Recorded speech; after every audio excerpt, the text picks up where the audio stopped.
The story of Saint Valentine, the origin of the day of love and friendship, the love that never silences.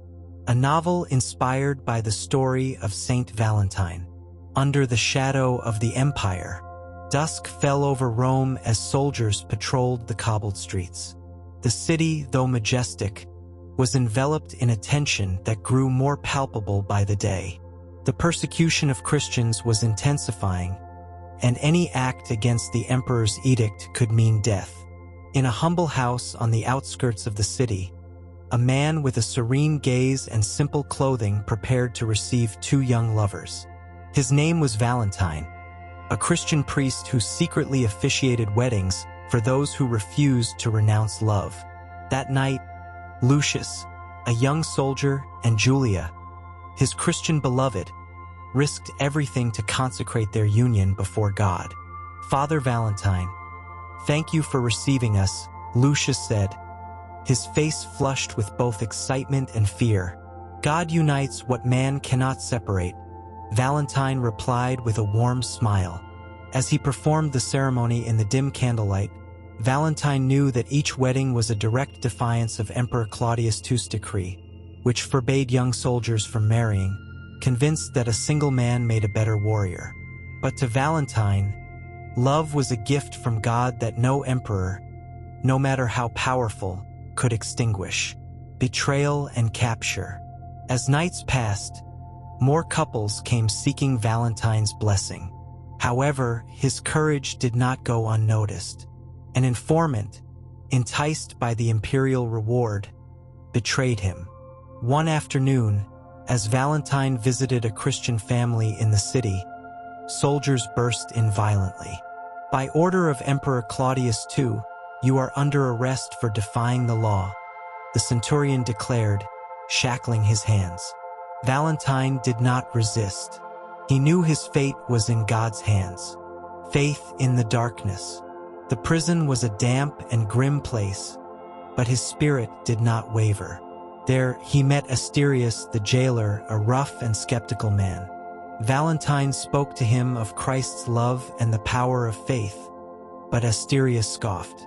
"If your God is so powerful, heal my daughter, Augusta. She has been blind since birth," he said with disdain. Valentine smiled patiently. "Faith can open eyes that darkness has covered," he replied.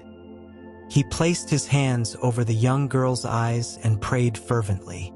A flash of light seemed to fill the cell, and when Augusta opened her eyes, she saw for the first time. "I can see," she whispered, tears streaming down her face. Asterius fell to his knees, overcome with emotion.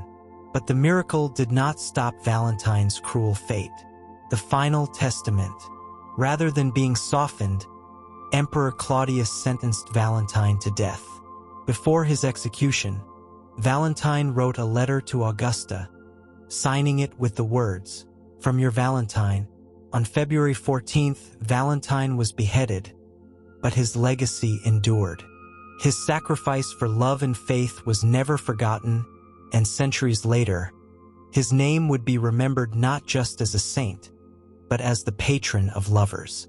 The eternal promise.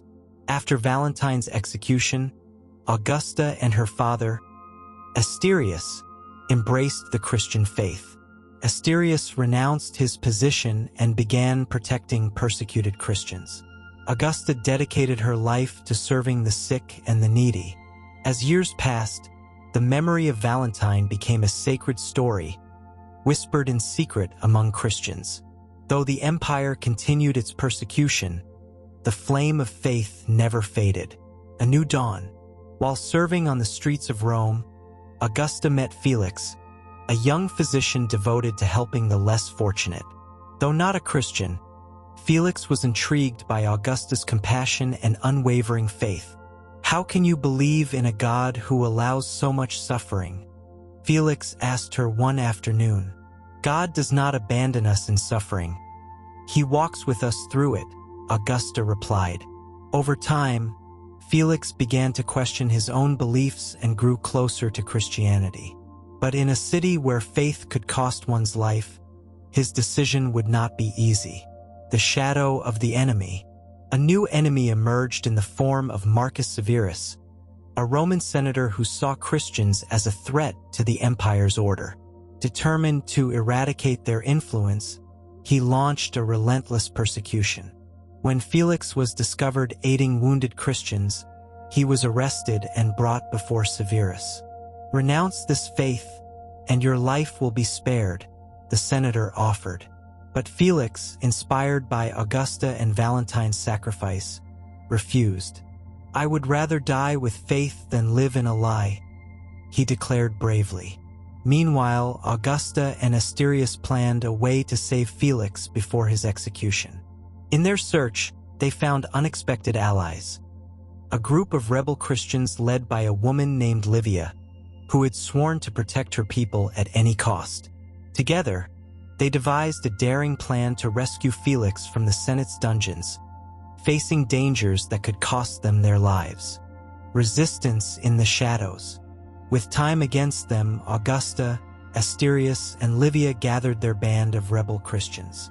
Familiar with the Senate's prison layout, they carefully planned Felix's escape before his execution. "The guard change gives us a small window, but if we fail, we all die," Livia warned sternly. With cunning and stealth, they infiltrated the prison. Augusta and Asterius distracted the sentries by inciting a false riot in the nearby streets, while Livia and her warriors slipped into the cells. "Felix, we've come for you," Livia whispered upon finding him. Felix, weak but steadfast in his faith, followed them. However, as they emerged, they found Marcus Severus and his personal guard waiting for them. "The price of freedom. Seize them," Severus shouted. Livia drew her dagger and fought fiercely, giving Augusta and Felix a chance to escape. Asterius, in a final act of sacrifice, stood his ground against the guards and was captured. "Go now," he whispered before being overwhelmed by the soldiers. As Augusta and Felix fled, Livia was wounded but managed to escape with them. In a hidden refuge, Felix tended to her wounds. "Asterius gave his life for us," Augusta murmured, heartbroken. The redemption of an enemy. Asterius was brought before Severus, who tried to force him to betray the remaining Christians. "You cannot save them all, Asterius. Tell me where they are hiding, and you will be freed," Severus offered. But Asterius, remembering Valentine and his sacrifice, shook his head firmly. "I would rather die than betray my faith." What Asterius did not know was that his example would plant a seed of doubt in Severus. Over time, the senator began to question his own actions.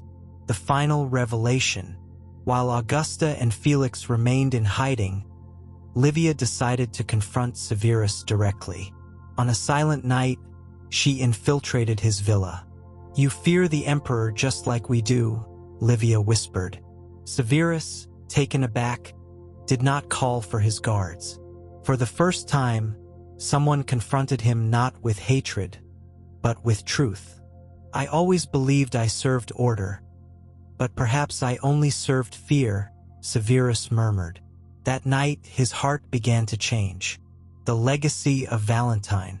Days later, an imperial decree changed history. The persecution of Christians in Rome ceased.